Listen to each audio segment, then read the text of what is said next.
Gavana wa California Gavin Newsom amemshutumu rais wa Marekani Donald Trump kwa madai ya kutaka kutengeneza mgogoro baada tu ya uamuzi wake wa kupeleka walinzi wa kitaifa eneo hilo kinyume na matakwa yake, yani huko Los Angeles.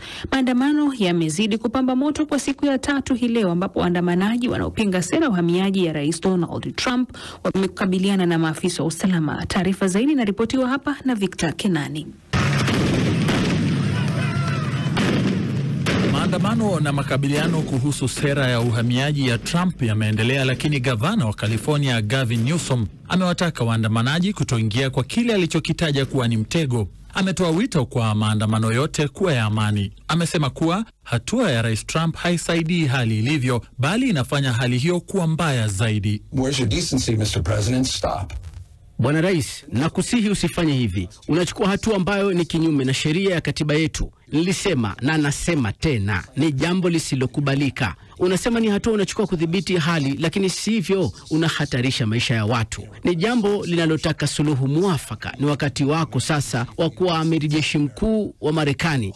Ukifanya hivyo, tutakuunga mkono, lakini ukishambulia watoto na familia, tutafanya kila tuwezalo kukupinga na kulipinga hilo. We will do everything in our power to stand up and stand in your way. Rais Trump ametetea uamuzi wake akisema ni uamuzi ambao haukuwa na budi ila kufanywa. Lakini Newsom amesema atachukua hatua za kisheria kuwaondoa maafisa hao wa National Guard mitaani. Pia kumekuwa na machafuko katika jiji la pili la California, San Francisco, ambapo watu 6 wamekamatwa. Maandamano hayo yalianza siku ya Ijumaa baada ya kubainika kuwa maafisa wa idara ya utekelezaji wa forodha ya uhamiaji ICE walikuwa wakiendesha msako katika jiji lote. Shirika la habari la CBS Marekani, ambalo ni mshirika wa BBC, linaripoti kuwa operesheni zilifanyika katika maeneo ya Westlake na Paramount, ambapo zaidi ya 80% ya idadi ya watu ni wa asili ya Uhispania. Mpango wa kuondoa wahamiaji umeongezeka chini ya utawala wa Rais Donald Trump, ambapo mwezi uliopita uliwataka maajenti wa shirikisho kuwakamata watu 3,000 kwa siku.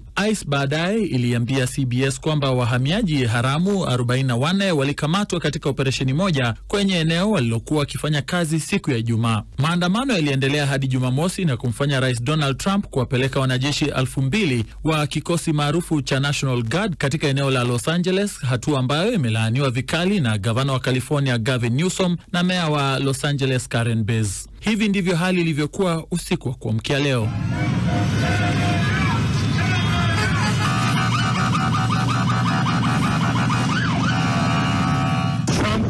Trump na utawala wake na maafisa wa kulinda mipaka na idara ya ICE wote sasa wanajua kwamba hawawezi kwenda mahali popote ambapo watu wetu wako, kuanza kuondoa watu wetu bila kukabiliana na upinzani.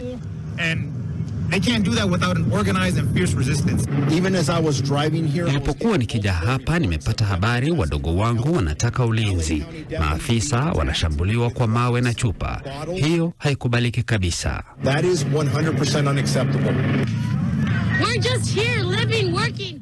Tuko tu hapa tunafanya kazi. Wanajua watu walio katika duka hili la ujumla hawana vibali rasmi na ndio wanakuja, lakini sisi kama jamii tumekuja kulinda watu wetu, ndio wasitenganishe familia. Nataka tu kusema kile mwenzangu alichosema kwamba tunataka tu amani. Watu wanaoandamana waondoke hapa sasa kwa sababu kilio chao kimeshasikika. Now their voices have been heard. Si jambo la kushangaza kwamba Rais Donald Trump anashughulikia swala la uhamiaji. Inakumbukwa kwamba alifanya kampeni na hili swala lilikuwa mojawapo ya aliyosema atashughulikia kwa haraka. Kwa kiasi kikubwa wadadisi wanasema ajenda hii ilifanya achaguliwe, na aliungwa mkono sana katika jiji la Los Angeles, lakini pia vilevile alikumbana na upinzani mkubwa. Vilevile jiji la Glendale huko California limetangaza kuwa litasitisha mkataba wake na idara ya usalama wa nchi DHS na ile ya uhamiaji na utekelezaji wa forodha ICE. Maafisa wa mji huo wanasema kuwa uamuzi huo hauchochewi kisiasa, ila umejikita katika kile ambacho jiji hilo linasimamia, ambacho ni usalama wa umma, uwajibikaji wa ndani na uaminifu. Shukran sana Victor Kenani. Sasa hapo awali nilizungumza na Mubelo Bandio ambaye ni mchambuzi wa masuala ya kisiasa anayeishi huko Marekani, na ameanza kwa kunipa taswira kamili ilivyo, sio tu katika jimbo la California lakini kote nchini humo. hali iko tense. Kwa hiyo sasa hivi watu wengi ni hali ya kidogo kutia shaka, kwa sababu hatujui nini kitafuata. Bado maandamano sasa hivi yamehamia hasa katika jimbo la California, tumeona yamekuwa katika jimbo lingine ya Minnesota na majimbo mengine, lakini kitendo cha Rais Donald Trump kusema kwamba atapeleka wanajeshi wa kitaifa pale nimezua shaka, kwa sababu watu wengi wanaamini kwamba hii kitakachofanyika tu ni kuongeza hasira na pengine hali itakuwa mbovu zaidi ya ambavyo ilikuwa pale awali. Wanachokipinga watu ni namna ambavyo uvamizi huu umekuwa umefanywa, na baadhi ya watu sasa wanaanza kuhoji kwamba kwa nini Rais Donald Trump sasa hivi ni kama vile anawaita hao watu majina yote mabovu, ili katika hali ya mwanzo ama katika kile kilichotokea katika bunge la Marekani aliwaita wale majasiri patriots, ambao watu wengi walihisi kwamba walikuwa ni wahodhi. Kwa hiyo sasa hivi hasa kwa kitendo cha yeye kusema kwamba atatumia jeshi, na amesema kwamba anaweza hata akatumia marine, imefanya baadhi ya watu kuhisi kwamba kuna watu ambao wanaweza kaingia hasira na kutaka kwenda kuwakabili, na hiyo itasababisha hali kuwa mbaya zaidi. Gavana wa jimbo hilo amemkosoa Donald Trump kwa kuwatuma maafisa hawa kudhibiti hali. Je, tueleze Mubelo kwa kifupi tu, sheria yenyewe kamili inasema vipi? Naweza kusema kwamba kama inakuwa ni jambo la kiserikali ya shirikisho, ingekuwa ni tishio katika ngazi hizo, kwa sababu kila jimbo lina mamlaka yake, lakini kulingana na tishio, namna ambavyo linaweza likaonekana kitaifa. Kwa mfano, inaweza likafanyika tukio la kigaidi, linaweza likaanza kuchukuliwa hatua na jimbo husika, lakini ikionekana kwamba ni tukio la kigaidi kitaifa, hapo ndipo ambapo mamlaka nyingine kama FBI na nyingine zitaingia, ambayo itakuwa ni serikali ya shirikisho. Katika hali ya kawaida, governor ndiye mkuu wa ulinzi na usalama na ndiye ambaye anaamrisha National Guard katika eneo lake, lakini sasa hivi itakuwa pengine mara ya kwanza tangu mwaka 1960 hivi ambapo serikali ya shirikisho imeamua kupeleka watu bila kutumia ama bila kupata makubaliano ama baraka za gavana wa jimbo husika. Kwa hiyo hapo ndipo panakuwa pana wasiwasi kwamba katika hali ya kawaida gavana ndiye anatakiwa amiliki jeshi zima, ulinzi na usalama katika jimbo lake, lakini bado serikali ya shirikisho kama inaweza ikatafuta namna ya kuhalalisha tukio lake, ina mamlaka ya kuweza kupeleka jeshi kama ambavyo Donald Trump amesema kwamba anaweza kupeleka. Kwa hiyo sidhani kama anavunja sheria, lakini hata gavana mwenye haamini kwamba hali imefikia ambapo serikali ya shirikisho inatakiwa itume watu. Bila shaka swala hili la uhamiaji, Mubelo, lilikuwa mojawapo ya masuala ambayo Donald Trump alikampeni nayo, na akisema kwamba ni mwiba ambao ataushughulikia. Sasa hii italeta athari gani hasa kwa jimbo la California, ambapo inasemekana kwamba idadi kubwa ya wanaoishi huko hata sio wazaliwa wa Marekani? Ni kweli ni jimbo la mpakani, Waspaniola ni wengi, na hicho ndio kitu ambacho Rais Donald Trump pia amekuwa akizungumzia kwamba lengo lake, amekampeni katika hili na anasema anataka kutimiza kampeni yake. Watu tu wanakuwa na wasiwasi wa namna ambavyo anaitumia, namna ambavyo wale watu wa walinzi katika masuala ya kuenforce masuala ya mipaka ICE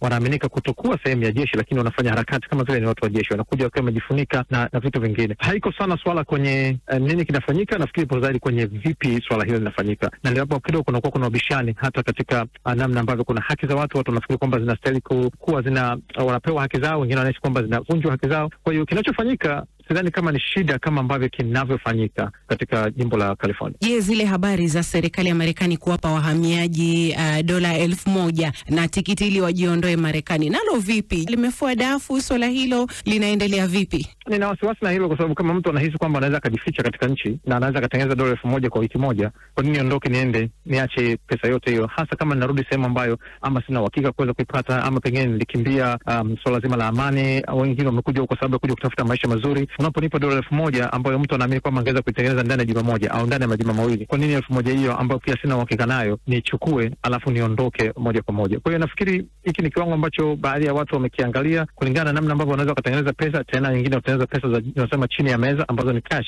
Sidhani kama ilikuwa na mvuto kwa watu wengi. Kutoka Maryland nchini Marekani, Mubelo Bandio, huyo mchambuzi wa masuala ya taifa hilo, kama alipozungumza na mwenzangu hapo Phyllis Mwati.